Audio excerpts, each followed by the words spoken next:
संभावित न्यूनतम बेसिक पे 18,000 रुपए 21,600 रुपीज माइनस 26,000 रुपए, अधिकतम बेसिक पे 2,50,000 रुपए 4,50,000 रुपए जोड़। यदि फिटमेंट फैक्टर 3.00 रहता है तो आपकी बेसिक सैलरी में सीधे तौर पर भारी उछाल देखने को मिलेगा, जो महंगाई के इस दौर में बड़ी राहत होगी। 3. पेंशन भोगियों पेंशनर्स के लिए बड़े बदलाव। देश के लगभग 67 लाख पेंशनर्स के लिए 8वां वेतन आयोग संजीवनी जैसा होगा। पेंशन में वृद्धि। जैसे ही बेसिक पे बढ़ेगी, आपकी बेसिक पेंशन भी उसी अनुपात में बढ़ जाएगी।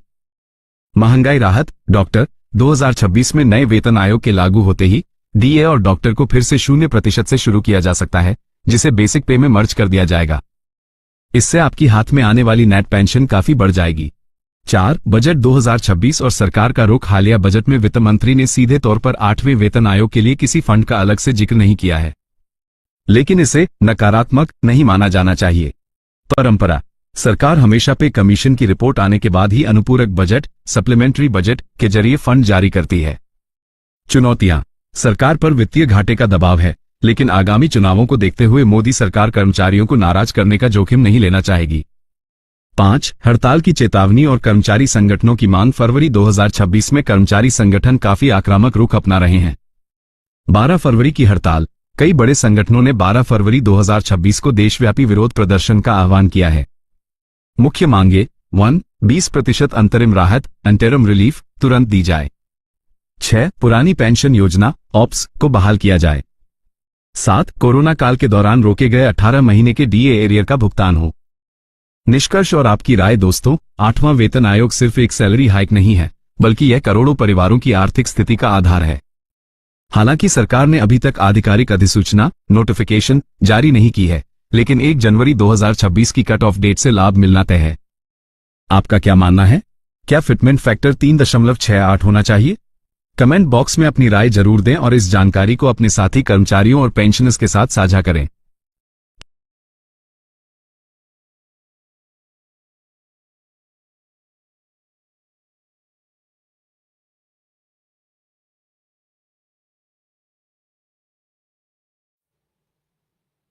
तो आप देख सकते हैं दोस्तों यहाँ पे कैसे बेसिकली जो सरकारी कर्मी है उनके लिए जो इम्पोर्टेंट अपडेट थी दी जा रही है।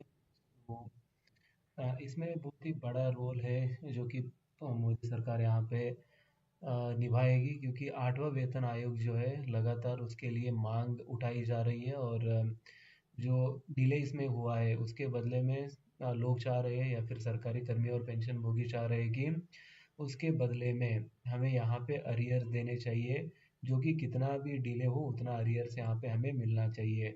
जो सरकारी कर्मियों द्वारा एक सीधी सादी यहाँ पे मांग की जा रही है, क्योंकि विदाउट अरियर्स यहाँ पे सरकारी कर्मियों का नुकसान होने वाला है। तो इन सभी चीज़ों को ध्यान में रखते हुए यहाँ पे ये बताया जा रहा है कि 8वें वेतन आयोग के सारे अरियर्स यहाँ पे सरकारी कर्मियों को मिलेंगे, और उसके साथ ही 18 मंथ्स का डीए अरियर्स भी यहाँ पे सरकारी कर्मियों को मिलने जा रहा है। तो इसके बारे में और भी ज़्यादा जानकारी हम आगे जानते हैं, तो वीडियो में बने रहिए।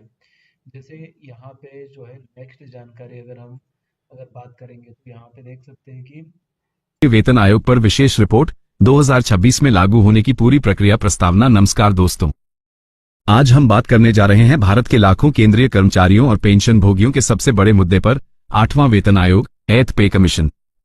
जैसे ही 1 जनवरी 2026 की तारीख निकली है, देश भर के सरकारी गलियारों में हलचल तेज हो गई है। 1 फरवरी 2026 को पेश हुए केंद्रीय बजट के बाद अब हर किसी की नजर मोदी सरकार के अगले कदम पर है। क्या 2026 में आपकी सैलरी दोगुनी होने वाली है? क्या पेंशनर्स को बड़ा तोहफा मिलेगा? आज के इस लेख में हम इन सभी पहलुओं पर विस्तार से चर्चा करेंगे। 1. 8वें वेतन आयोग का गठन और वर्तमान 2026 को पेश हुए केंद्रीय बजट के बाद अब हर किसी की नजर मोदी सरकार के अगले कदम पर है। क्या 2026 में आपकी सैलरी दोगुनी होने वाली है? क्या पेंशनर्स को बड़ा तोहफा मिलेगा? आज के इस लेख में हम इन सभी पहलुओं पर विस्तार से चर्चा करेंगे। 1. 8वें वेतन आयोग का गठन और वर्तमान स्थिति।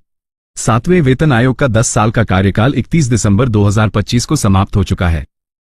नियम के अनुसार हर 10 साल में कर्मचारियों की सैलरी की समीक्षा के लिए एक नया आयोग बनाया जाता है।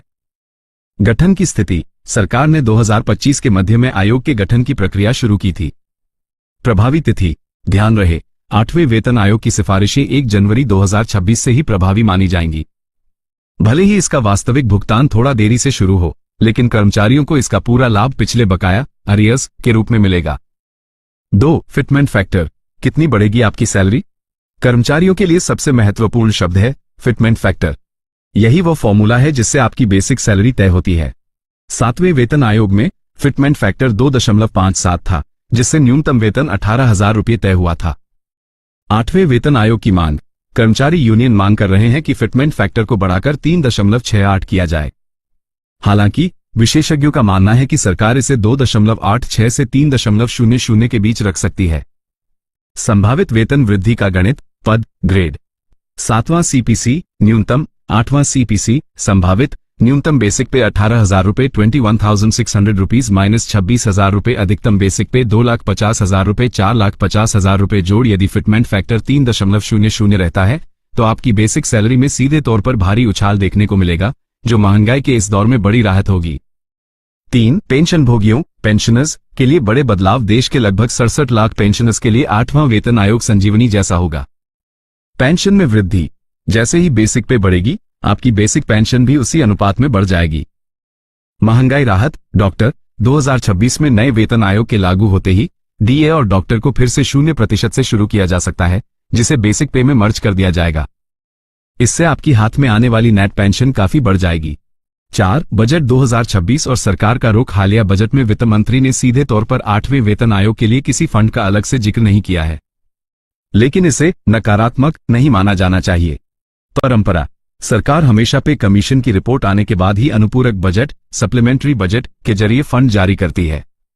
चुनौतियां, सरकार पर वित्तीय घाटे का दबाव है, लेकिन आगामी चुनावों को देखते हुए मोदी सरकार कर्मचारियों को नाराज करने का जोखिम नहीं लेना चाहेगी। 5. हड़ताल की चेतावनी और कर्मचारी संगठनों की मांग, फरवरी 2026 में कर्मचारी संगठन काफी आक्रामक रुख अपना रहे हैं।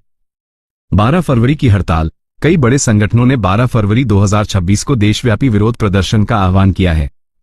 मुख्य मांगे 1. 20% अंतरिम राहत इंटरिम रिलीफ तुरंत दी जाए। 6. पुरानी पेंशन योजना ऑप्स को बहाल किया जाए। 7. कोरोना काल के दौरान रोके गए 18 महीने के डीए एरियर का भुगतान हो। निष्कर्ष और आपकी राय दोस्तों, 8वां वेतन आयोग सिर्फ एक सैलरी हाइक नहीं है, बल्कि यह करोड़ों परिवारों की आर्थिक स्थिति का आधार है। हालांकि सरकार ने अभी तक आधिकारिक अधिसूचना नोटिफिकेशन जारी नहीं की है, लेकिन 1 जनवरी 2026 की कट ऑफ डेट से लाभ मिलना तय है। आपका क्या मानना है? क्या फिटमेंट फैक्टर 3.68 होना चाहिए? कमेंट बॉक्स में अपनी राय जरूर दें और इस जानकारी को अपने साथी कर्मचारियों और पेंशनर्स के साथ साझा करें।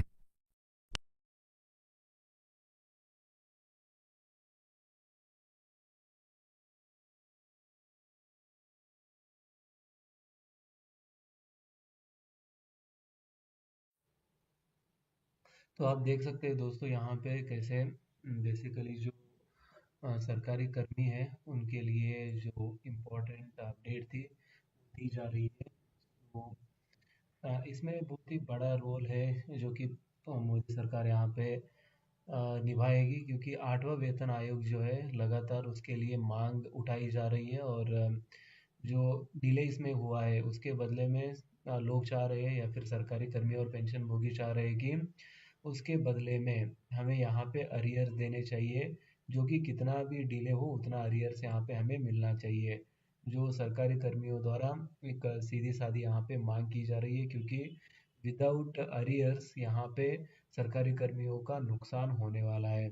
तो इन सभी चीज़ों को ध्यान में रखते हुए यहाँ पे ये बताया जा रहा है कि 8वें वेतन आयोग के सारे अरियर्स यहाँ पे सरकारी कर्मियों को मिलेंगे, और उसके साथ ही 18 मंथ्स का डीए अरियर्स भी यहाँ पे सरकारी कर्मियों को मिलने जा रहा है। तो इसके बारे में और भी ज़्यादा जानकारी हम आगे जानते हैं, तो वीडियो में बने रहिए। जैसे यहाँ पे जो है नेक्स्ट जानकारी अगर बात करेंगे तो यहाँ पे देख सकते हैं कि वेतन आयोग पर विशेष रिपोर्ट 2026 में लागू होने की पूरी प्रक्रिया प्रस्तावना। नमस्कार दोस्तों, आज हम बात करने जा रहे हैं भारत के लाखों केंद्रीय कर्मचारियों और पेंशन भोगियों के सबसे बड़े मुद्दे पर, 8वां वेतन आयोग एथ पे कमीशन। जैसे ही 1 जनवरी 2026 की तारीख निकली है, देश भर के सरकारी गलियारों में हलचल तेज हो गई है। 1 फरवरी 2026 को पेश हुए केंद्रीय बजट के बाद अब हर किसी की नजर मोदी सरकार के अगले कदम पर है। क्या 2026 में आपकी सैलरी दोगुनी होने वाली है? क्या पेंशनर्स को बड़ा तोहफा मिलेगा?